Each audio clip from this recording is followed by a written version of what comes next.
Hello दोस्तों, are की story के साथ अरुण कुमार आपके लिए लाता है कहानियों का पिटारा, जिसमें होती है नए पुरानी कॉमिक्स की कहानियाँ, कुछ चटपटे शेर और शायरिया, कुछ धार्मिक कथाएं।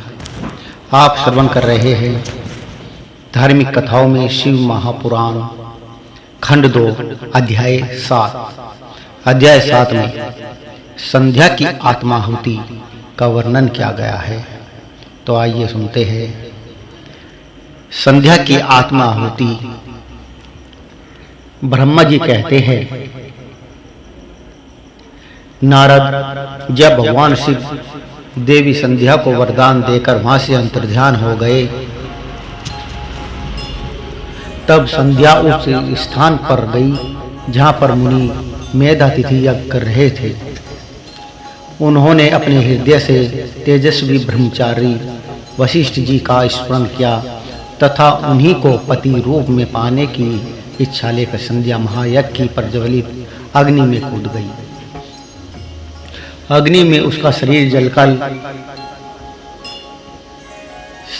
जलकर सूर्य मंडल में प्रवेश कर गया। तब सूर्य ने पितरों और देवताओं की तृप्ति के लिए उसे 2 भाग में बांटकर रथ में स्थापित कर दिया। उसके शरीर का ऊपरी भाग प्रातः संध्या हुआ और शेष भाग साय संध्या हुआ। साय संध्या से पितरों की संतुष्टि मिलती है। सूर्योदय से पूर्व जब आकाश में लाली छाई होती है, अर्थात अरुणोदय होता है, उस समय देवताओं का पूजन करें। जिस समय लाल कमल के समान सूर्य अस्त होता है, अर्थात डूबता है, उस समय पितरों का पूजन करना चाहिए। भगवान शिव ने संध्या के प्राणों को दिव्य शरीर प्रदान कर दिया। जब मेधातिथि मुनि का यज्ञ समाप्त हुआ, तब उन्होंने एक कन्या को, जिसकी कांति सोने के समान थी, अग्नि में पड़े देखा। उसे मुनि ने भली प्रकार स्नान कराया और अपनी गोद में बैठा लिया। उन्होंने उसका नाम अरुंधति रखा। यज्ञ के निर्विघ्न होने या समाप्त होने और पुत्री प्राप्त होने के कारण मेधातिथि मुनि बहुत प्रसन्न थे। उन्होंने अरुंधति का पालन आश्रम में ही किया। वह धीरे धीरे उसी चंद्र भागा नदी के तट पर रहते हुए बड़ी होने लगी। जब वह विवाह योग्य हुई तो हम त्रिदेव ब्रह्मा, विष्णु और महेश ने मेधा मुनि से बात कर उनका विवाह मुनि वशिष्ठ से करा दिया। मुनि मेधातिथि की पुत्री महासाध्वी अरुंधति अति पतिव्रता थी। वह मुनिपति वशिष्ठ को पति रूप में पाकर बहुत प्रसन्न थी। उनके समय वह उनके साथ रमन करने लगी। उससे शक्ति आदि शुभ एवं श्रेष्ठ उत्पन्न हुई। हे नारद, इस प्रकार मैंने तुम्हें परम पवित्र देवी संध्या का चरित्र सुनाया है। यह समस्त अभीष्ट फलों को देने वाला है। यह परम पावन और दिव्य है। जो स्त्री पुरुष इस शुभ व्रत का पालन करते हैं, उनकी सभी कामनाएं पूर्ण होती है। बोलिए शिव शंभु भोलेनाथ की जय। अगले अध्याय 8वें में काम की हार का वर्णन करते हुए सूत जी बोले,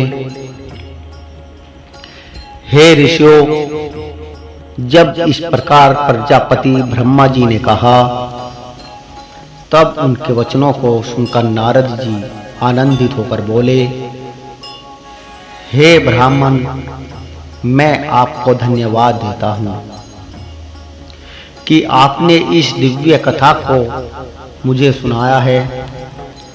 हे प्रभु, आप मुझे संध्या के विषय में और बताइए कि विवाह के बाद उन्होंने क्या किया। क्या उन्होंने दोबारा तप किया या नहीं?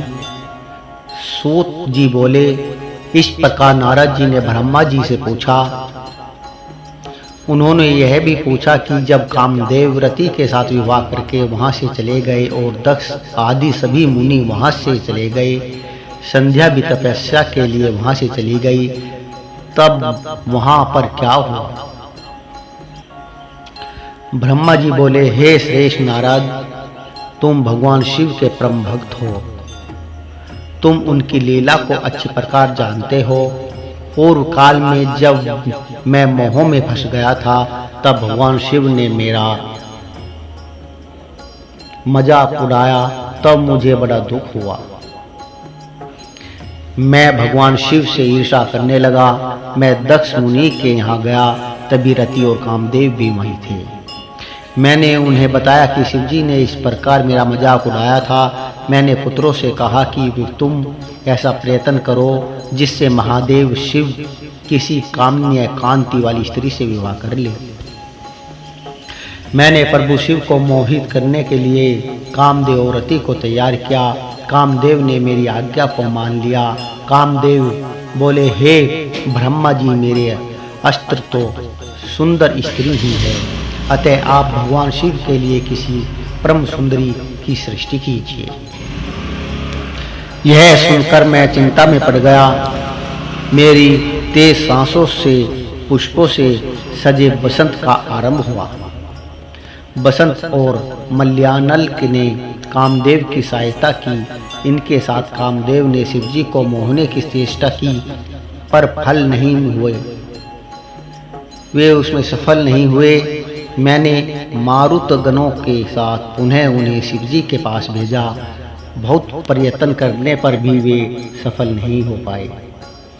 अतः मैंने बसंत आदि सहचरों सहित रति को साथ लेकर शिवजी को मोहित करने को कहा। फिर कामदेव प्रसन्नता से रति और अन्य सहायकों को साथ लेकर शिवजी के स्थान को चले गए।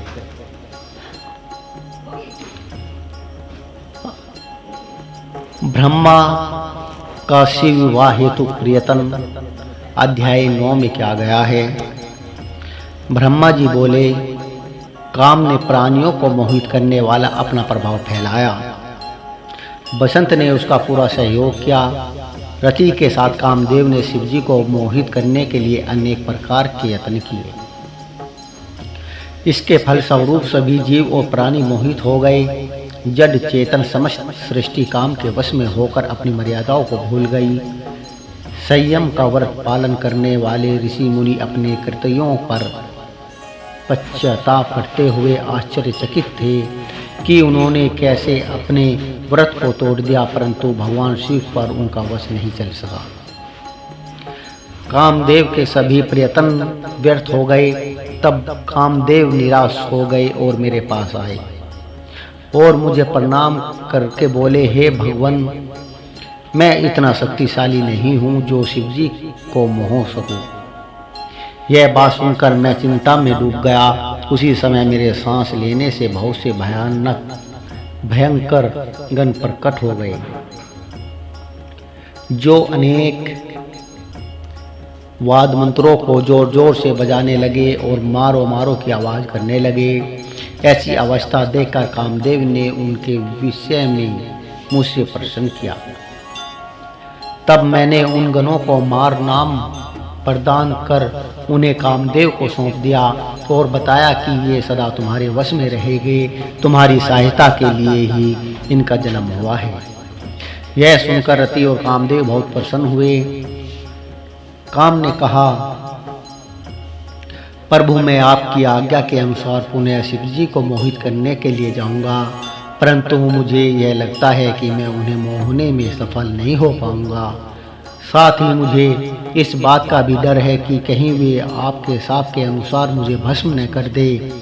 यह कहकर कामदेव रति बसंत और अपने मार्गनों को साथ लेकर पुनः शिवधाम को चले गए। कामदेव ने शिवजी को मोहित करने के लिए बहुत से उपाय किए, परंतु वे परमात्मा शिव को मोहित करने में सफल न हो सके। फिर कामदेव वहां से वापस आ गए और मुझे अपने असफल होने की सूचना दी। मुझसे कामदेव कहने लगे कि हे ब्राह्मण, आप ही शिवजी को मोह में डालने का उपाय करें। मेरे लिए उन्हें मोह होना असंभव है। यह संभव नहीं है कि वह मेरे द्वारा मोह जाए। बोलिए शिव शंभु भोलेनाथ की जय।